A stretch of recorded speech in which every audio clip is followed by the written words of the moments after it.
mất đi đừng buồn tiếc chi, ướt đôi mi tình yêu hoang phí. Chờ mong mãi suốt đêm dài, nhìn em vui tươi trong nắng mai, nhớ mong hoài nụ cười sẽ không nhạt phai.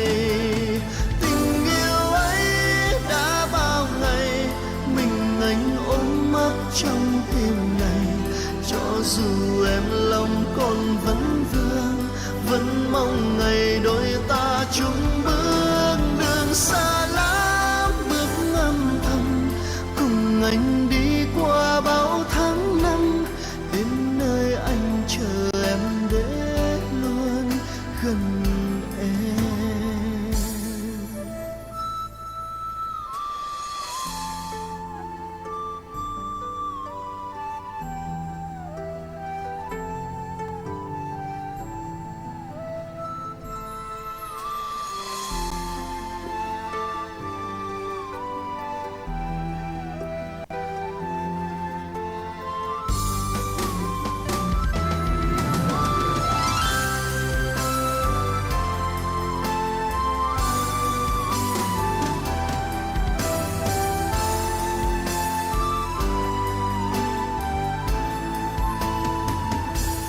Ngồi trong đêm ôm nỗi đau êm đềm nhớ em. Gió lướt qua anh nhẹ nhàng đưa lá khô xa cành, quay mặt đi đừng buồn tiếc chi, ướt đôi mi tình yêu hoang phí.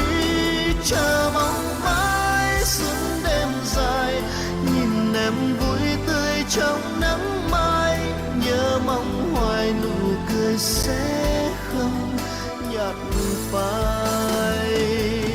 Tình yêu ấy đã bao ngày mình anh ôm mất trong tim này, cho dù em lòng còn vẫn vương, vẫn mà bao tháng năm, đến nơi anh chờ em để luôn gần em.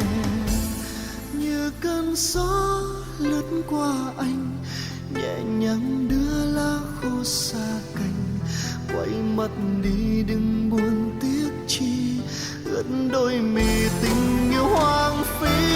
Chờ mong mãi suốt đêm dài, nhìn em vui tươi trong nắng mai, nhớ mong hoài nụ cười sẽ không nhạt phai, đến nơi anh chờ em đến luôn.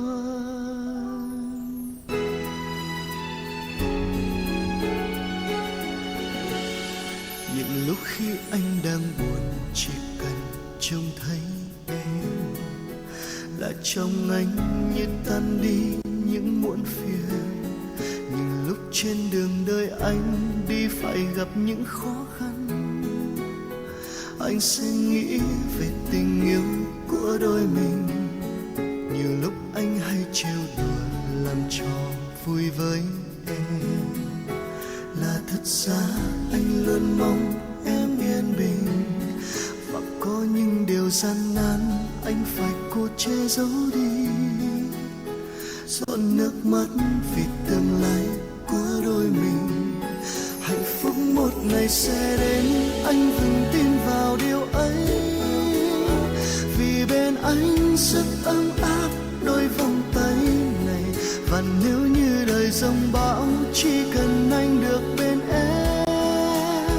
Vì tình yêu cho anh thêm vững bước đi, những lúc sân hờn vu vơ ta đừng buông vội đôi tay. Hãy ôm anh, ôm sau lưng, giữ chặt thế đây. Hãy nhớ những gì đã hứa ta dành trọn đời cho nhau. Được yêu em với riêng anh là hạnh phúc.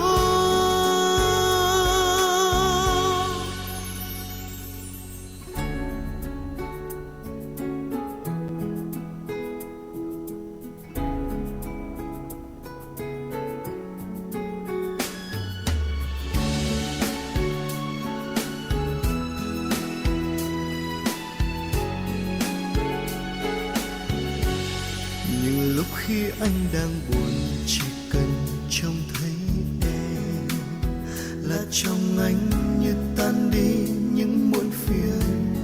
Những lúc trên đường đời anh đi phải gặp những khó khăn, anh sẽ nghĩ về tình yêu của đôi mình. Nhiều lúc anh hay trêu đùa làm trò vui với em, là thật ra anh luôn vì tình yêu cho anh thêm vững bước đi. Những lúc giận hờn vu vơ ta đừng buông vội đôi tay, hãy ôm anh ôm sau lưng giữ chặt thế đây. Hãy nhớ những gì đã hứa ta dành trọn đời cho nhau. Được yêu em với riêng anh là hạnh phúc. Hãy ôm anh ôm sau lưng giữ chặt thế đây. Hãy nhớ những gì đã hứa ta dành trọn đời cho nhau. Được yêu em với riêng anh là hạnh phúc.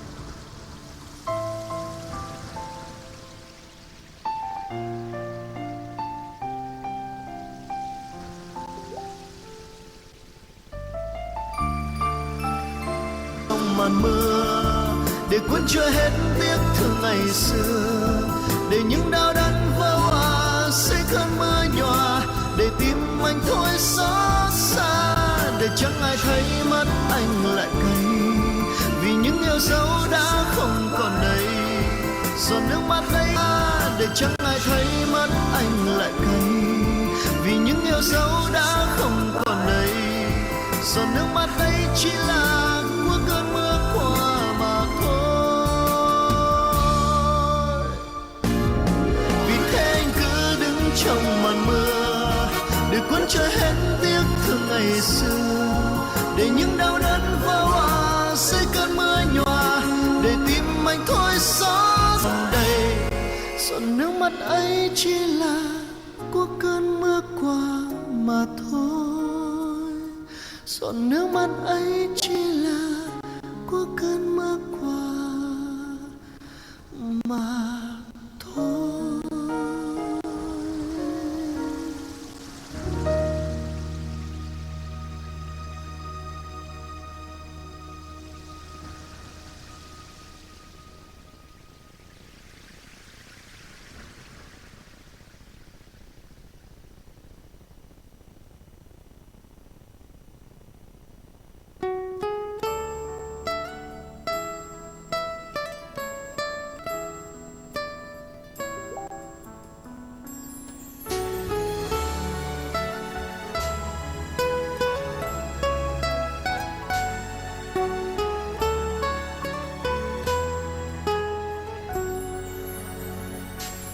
Chiều nay trên phố quen gặp lại em thuở xưa, những kỷ niệm ấm áp thời gian quay về.